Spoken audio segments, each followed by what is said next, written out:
Bank बा, सब मिला के 4,21,000 करोड़ रुपया बिहार के आदमियों में जमा कैलन। सीडी रेशियो अगर 70 रही देश के औसत के बराबर, तो 2,80,000 करोड़ रुपया बिहार में इन्वेस्ट होके के चाहत रहे, लोन मिले के चाहत रहे। लेकिन चूंकि 40% ही सीडी रेशियो है, तो 1,61,000 करोड़ रुपया यहाँ के लोगों को कर्ज के तौर पर मिला। बाकी पैसा कहाँ गया? बाकी पैसा चला गया गुजरात, आंध्र प्रदेश, तेलंगाना, केरल, महाराष्ट्र, आंध्र प्रदेश। वहां पर सीडी रेशियो कितना है? वहां पर सीडी रेशियो है 90, 95, 100, 105। तो एसबीआई में पैसा आप रख रहे नरकटियागंज में, और एसबीआई तेलंगाना में, हैदराबाद में लोन दे रहा है। तो 1990 में जब लालू जी बनलन मुख्यमंत्री, 1990 से लेकर पिछले साल तक बैंकों ने 26 लाख करोड़ रुपया, ध्यान दी, 26,35,000 करोड़ रुपया बिहार का पैसा, आपका हमारा बचत का पैसा बैंक वालों ने बिहार से भेज दिया दूसरे राज्य में। आप अंदाजा लगाइए, 26 लाख करोड़ रुपया अगर बिहार में उपलब्ध रही तो कितना ज्यादा लोग यहाँ पर खेती में बढ़िया करता, कितना लोग रोजगार करता, कितना लोग घर बड़ा बनाता, कितना लोग गाड़ी नया खरीदता। अब आप कहिएगा भैया ये रुआ बतियाओ तो नहीं, दूसरा तो कोई बोलते नहीं थे। अरे भाई, जे जाके वित्त मंत्री बारन उनका के बुलाई, ओकरा से पूछी कि भाई एक सीडी रेशियो का होला, ओकरा मालूम नहीं कि सीडी रेशियो का होला। अरे भाई, ऐसा नहीं है कि प्रसाद किशोर खोजे है। देश के स्तर पर ध्यान दीजिए, देश के स्तर पर प्रधानमंत्री के अध्यक्षता में कमेटी होती है जो हर 15 दिन पर इसका रिव्यू करती है कि बैंक में कितना पैसा आया और सीडी रेशियो बना हुआ है कि नहीं। आरबीआई और फाइनेंस मिनिस्टर इसको बजाता है कमेटी का। राज्य के स्तर पर मुख्यमंत्री उस कमेटी के चेयरमैन है। लेकिन जैसे बिहार में सिपाही, दरोगा, बीडीओ, सीओ, टीचर मुख्यमंत्री के साथ घर के बात नहीं माना, तो उसे बैंक वाला भी बात नहीं मान रहा है और कोई सुनने वाला नहीं है। तो जन स्वराज ये कह रहा है कि सबसे पहले 6 महीना के अंदर सीडी रेशियो को यहाँ सुधारा जाएगा, राष्ट्रीय औसत के बराबर किया जाएगा, जिससे हर साल कम से कम अलग से 2 लाख करोड़ रुपया बिहार के लोगों को रोजी रोजगार के लिए उपलब्ध हो जाएगा। घर घर लोगों को पैसा मिलेगा, जिससे रोजी रोजगार हो सकता है। दूसरी बात हम लोग कह रहे हैं कि मनरेगा को सीधे कृषि से जोड़ा जाएगा।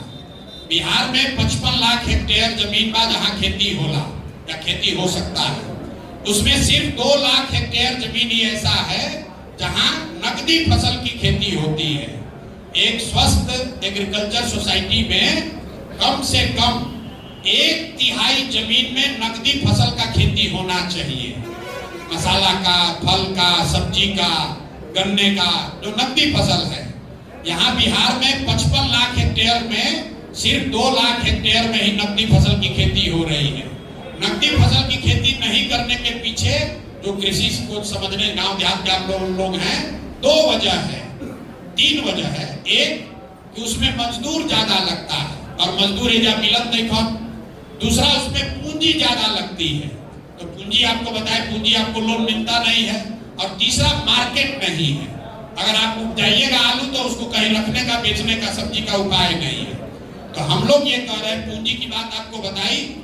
दूसरी बात हम लोग कह रहे हैं कि मनरेगा को कृषि से जोड़ देंगे और किसानों को ये सुविधा हो जाएगी कि जो आदमी भी नकदी फसल की खेती करना चाहता है उसको मनरेगा का मुफ्त में मजदूर दिया जाएगा।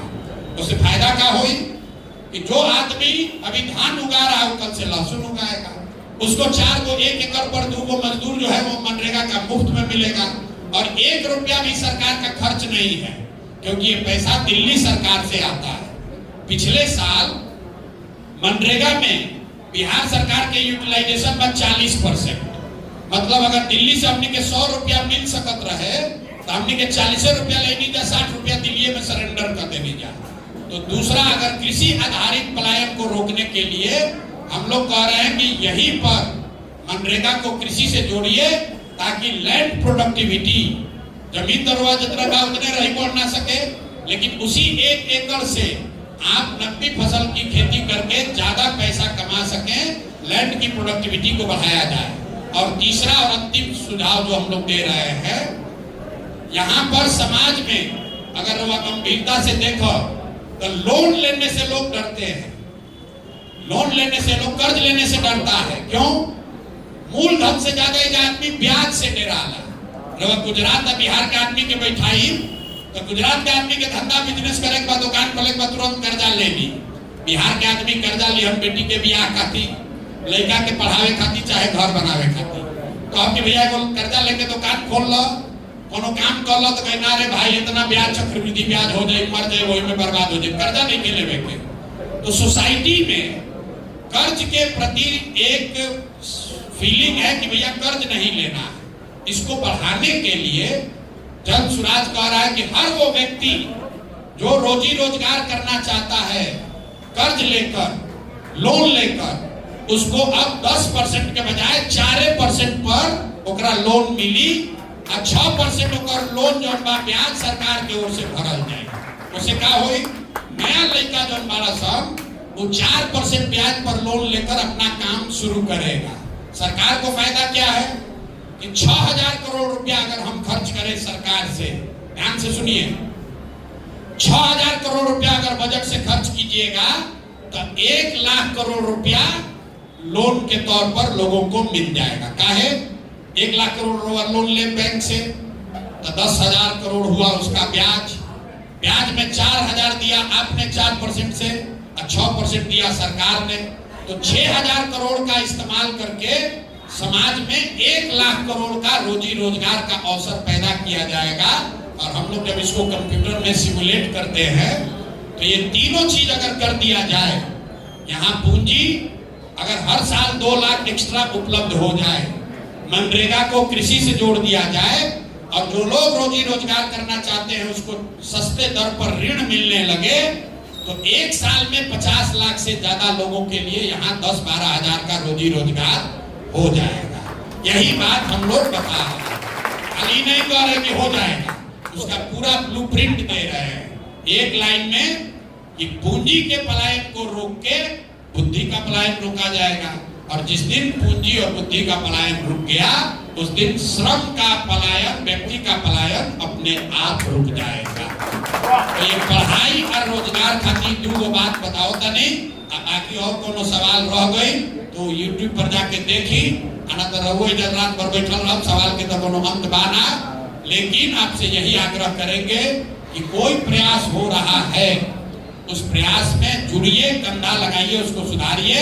हमारे बाबूजी कहते रहे कोई कुछ ना करे तो आलोचना करेगा। आलोचना तो कोई कुछ नहीं करता है तो आदमी बैठ के आलोचना करता है, ये खराब है, ये खराब है, ये खराब है। आप आलोचना करिए लेकिन कुछ प्रयास भी कीजिए, सुधार के लिए प्रयास कीजिएगा तो आपकी आलोचना में वो बल मिलेगा, उसमें वो गंभीरता रहेगी, वो समझ रहेगी जिसका लोग सम्मान करेंगे। आप सब पढ़े लिखे समझदार लोग हैं, ये बंधुआ मजदूरी खत्म कीजिए, जिस विषय से परेशान है उस विषय पर वोट कीजिए, अच्छे आदमी को जिताइए। अच्छा आदमी जीतेगा तो किसी भी दल से जीतेगा आपका भला करेगा, बुरा आदमी जीतेगा तो किसी भी दल से जीतेगा आपका बुरा ही होगा। आप अस्पताल का बात कर रहे हैं, यहाँ ज्यादातर आदमी बीजेपी के वोटर बाड़न जा रवा बुझाता मोदी जी बहुत अच्छा बाड़न, तो मान ली एक बार बहस खातिर रवा खातिर मान मिली कि मोदी अच्छा बाड़न, अगर मंगल पांडे जैसा आदमी स्वास्थ्य मंत्री रही राउर अस्पताल की हालत खराबे रही तो ना सुधर सके। तो अगर अच्छे आदमी को चुनिएगा तभी सुधार होगा। तो आपसे यही आग्रह करने आए हैं, आज कम से कम एक बार जगिए, बिहार के सुधार के प्रयास में कंधा लगाइए। खाली बाहर बैठकर कमेंट्री करना और आलोचना करना वो काफी नहीं है, सुधार होना चाहिए, उसमें कंधा लगाइएगा तो आज नहीं तो कल सुधार होगा ही होगा। बहुत बहुत धन्यवाद।